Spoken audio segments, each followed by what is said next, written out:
Hey, Paul here, and today's rant is about home invasion. Not what you normally think of a home invasion.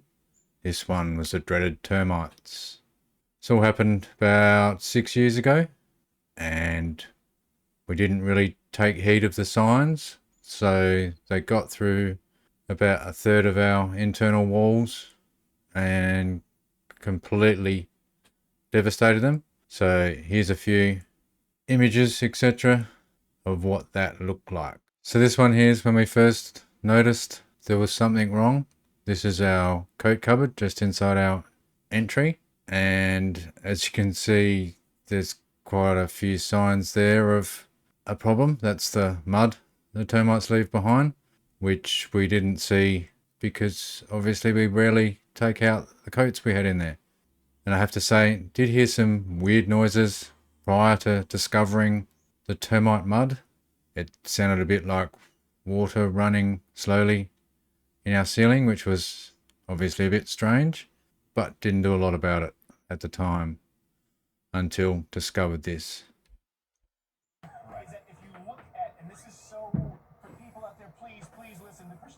And this is down in our basement again.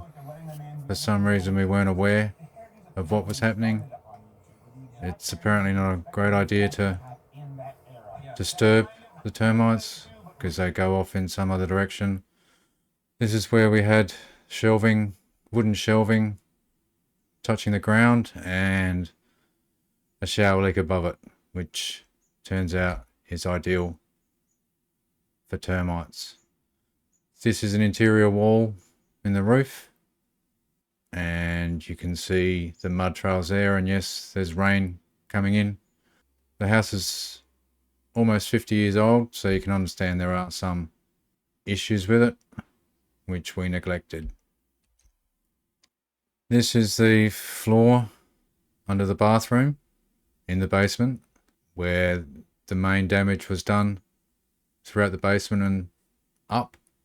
This is one of the trusses holding up the bathroom floor, and as you can see, there's a fair bit of damage done to one part of it at least.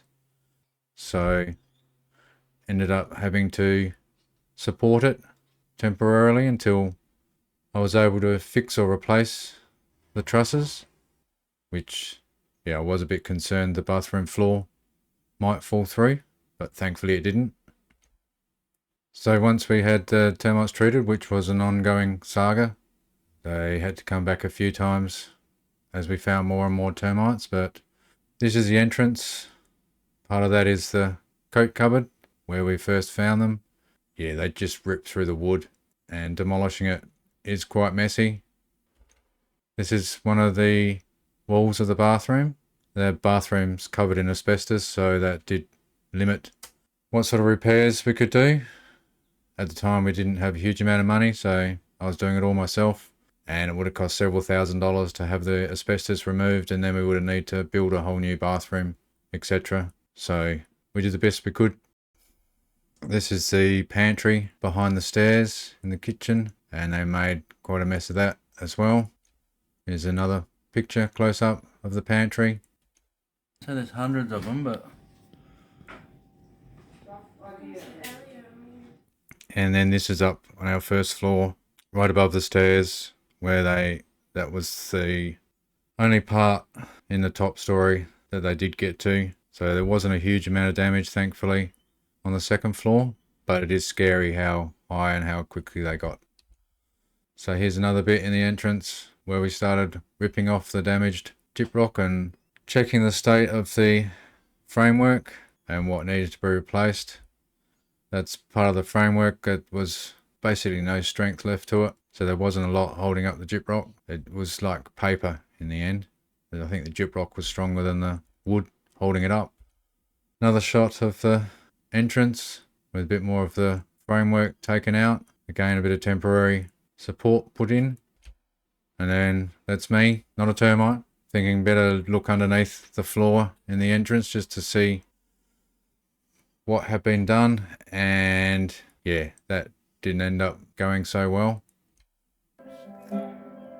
Okay.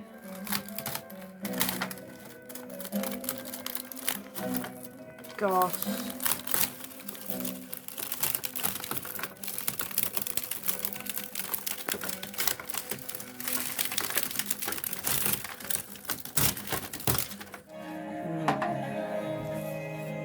Did I say? Termite fucking heaven. Apologies for the swearing there.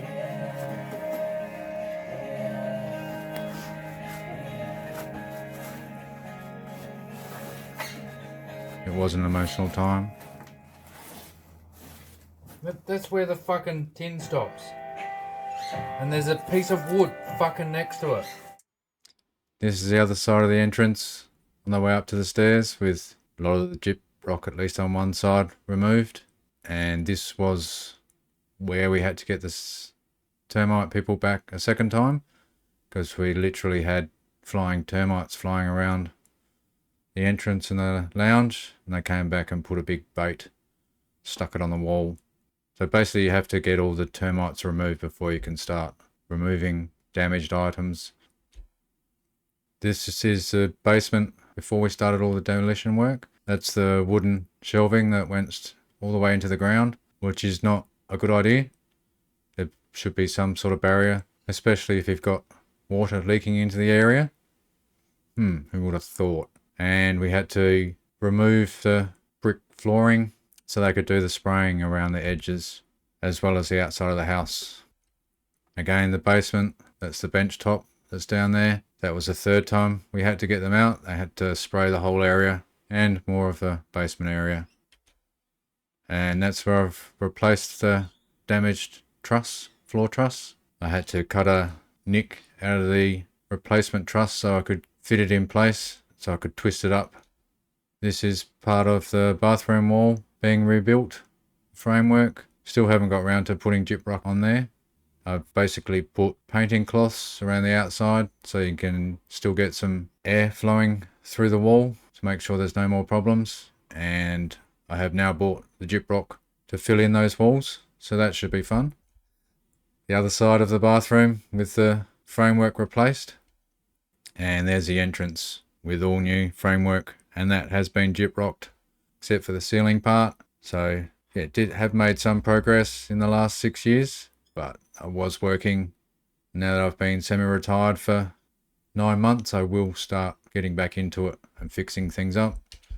Another angle of the framework in the entrance from the bedroom side of things. You can see the stairs and etc. This is where I've started rebuilding the pantry. This is a finished shot of the pantry, and this is what the pantry now looks like on the inside. This is a mostly renovated basement, so the Besser block retaining wall part is where the wooden shelving was that probably caused the whole thing to happen, and just flatten out the other side. And just another angle of the retaining wall in the basement. And as a final shot, that's most of the framework I think that we took out of the house in various states of being eaten by termites. So the lessons learned from this is fix any water leaks you have quickly, remove any wood that's touching the ground, especially in moist areas, but try not to have any wood directly on the ground of your house, and get regular inspections, termite inspections, especially if you're in an area prone to termites, and investigate any weird noises you have in your ceiling. You'd think that would go without saying. So hopefully we'll have the repairs done in the next 6 months. And yeah, thanks for watching. Please like, subscribe, and comment on any interactions you've had with termites. I can't imagine any of them are good, but yeah. So we'll see you in the next one.